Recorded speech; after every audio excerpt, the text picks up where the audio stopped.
PET, 4 primeiros anos. Nosso tema: colisões. As colisões podem ser diretas ou oblíquas.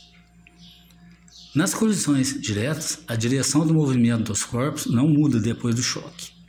Os corpos permanecem alinhados, mas o sentido do seu movimento pode ser alterado. Esse tipo de colisão também é chamada de unidimensional, ou seja, uma dimensão só, e central.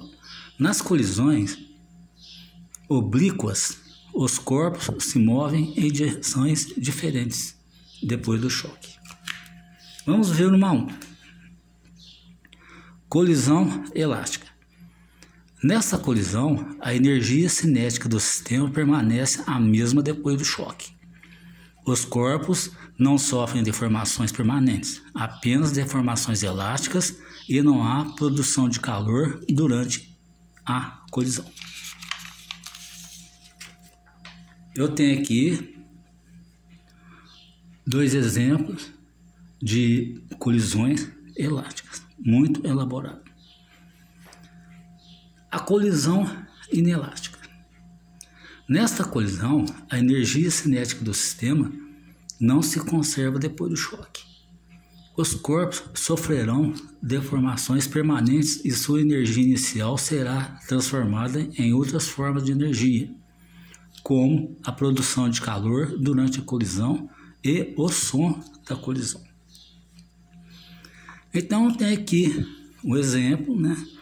Tem aqui as bolinhas A e B, que elas se colidem e depois eles terão um só sentido em relação às suas velocidades.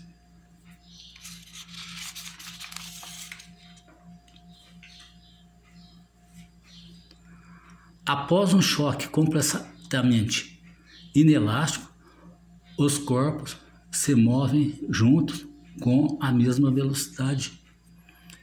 Em todos os casos de colisões e explosões e quantidade de movimento do sistema permanecerá constante, pois são interações de curtíssima duração e o impulso, a aplicação será muito pequeno, podendo ser até desprezado.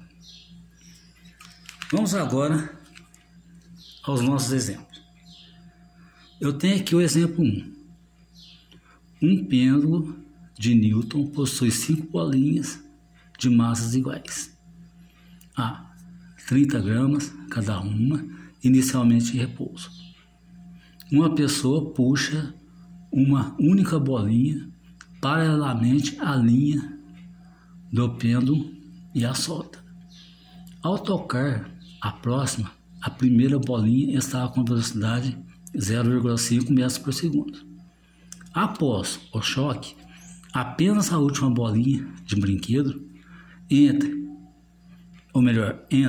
em movimento, enquanto as outras permanecem em repouso. Qual deverá ser a velocidade com que a última bolinha será impulsionada? Despreze aqui os possíveis atritos. Vamos resolver com calma, que é muito fácil essa questão. Resposta. Vamos primeiro, após ler o enunciado do exercício, anotar os dados, né? Então, separamos as massas antes e depois da colisão. Uma delas se chocou com as outras 4 e apenas a última se moveu. Então, eu posso dizer que a quantidade de movimento antes é igual à quantidade de movimento depois. Então, M1V1 é igual a M2V2 mais M3V3 mais M4V4 mais M5V5. Como já tem os dados anotados, eu vou fazer as substituições, são muito simples, né? E vou obter esse resultado aqui, ó. E o V5 é igual a 0,5 metros por segundo. 2. Na explosão, uma granada inicialmente em repouso divide-se em 3 pedaços, quer dizer, fragmenta-se. Considere as massas de cada pedaço iguais, respectivamente a M1 igual a M3, que é igual a 0,200 kg, e M2, 0,150 kg. As velocidades que adquirem após a explosão são aproximadamente iguais a V1 igual a V2 igual a 20 metros por segundo. Faço o diagrama e vou obter a primeira pergunta. Determine a direção e o sentido do movimento adquiridos pelo terceiro pedaço após a explosão da granada.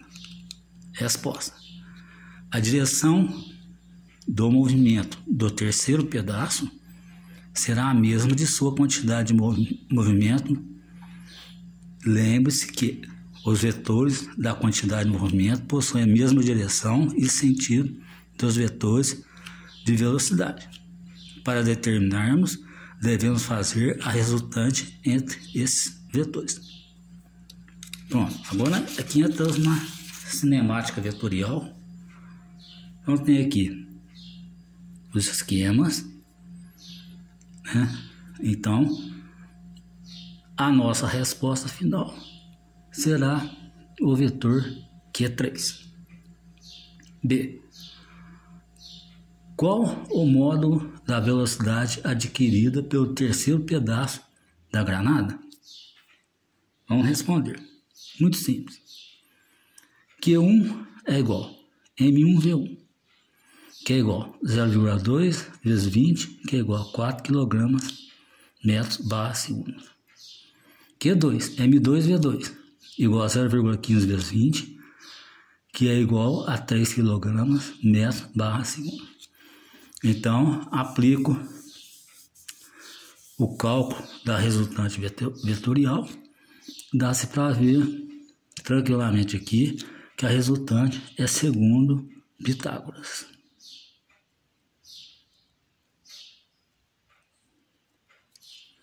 Então, como dizia Pitágoras, o quadrado da hipotenusa é igual à soma dos quadrados dos catetos. Então, R2 igual a 4 ao quadrado mais 3 ao quadrado. Faço esse cálculo, faço a extração da raiz dessa totalidade, obtenho 5 kg metros/segundo. Então, como Q3 é igual a R, vai ser igual a 5 kg metros/segundo. Q3 é igual a M3V3 igual a 5, que é igual a 0,2. Então, V3 é igual a 5 dividido por 0,2, eu vou obter 25 metros por segundo. Muito fácil, não tem dificuldade essa matéria. Temos aqui as nossas atividades e vocês me enviem, por favor, tá? Muito obrigado, tudo de bom.